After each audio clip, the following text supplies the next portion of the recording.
Hello everybody, welcome to Clifford classes.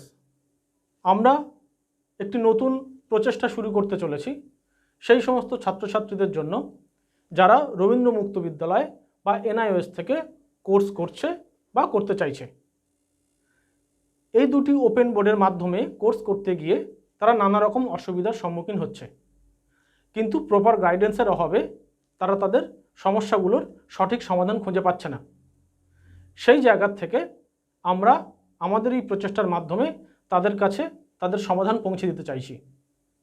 অর্থাৎ কেউ যদি মাধ্যমিক বা উচ্চ মাধ্যমিক এই দুটি বোর্ডের মাধ্যমে করতে চাইছে বা করছে, তাহলে তারা আমাদের এই প্রচেষ্টার সাথে জুড়ে থাকুন। আমরা আমাদের এই চ্যানেলটির মাধ্যমে রবীন্দ্র মুক্ত বিদ্যালয় এবং এনআইওএসের সমস্ত রকম যাবতীয় তথ্য, তার ভর্তির পদ্ধতি, কোন কোন বিষয় নিলে সহজে পাশ করা সম্ভব, কি ধরনের প্রশ্ন আসে, কতগুলো সাবজেক্ট নিতে হয়, কি ধরনের উত্তর তৈরি করতে হয়, অ্যাসাইনমেন্ট কেমনভাবে লিখতে হয়, সমস্ত রকমের গাইডেন্স আমরা দেব। এছাড়া আমরা প্রত্যেকটা বিষয়ের অধ্যায় ভিত্তিক তাদের আমরা এই চ্যানেলের মাধ্যমে ক্লাসও নেব। তো যারা এই দুটি বোর্ডের মাধ্যমে নিজেদের মাধ্যমিক উচ্চ মাধ্যমিক কোর্স সম্পন্ন করতে চাইছো, তারা অবশ্যই আমাদের সঙ্গে জুড়ে থাকো। ধন্যবাদ।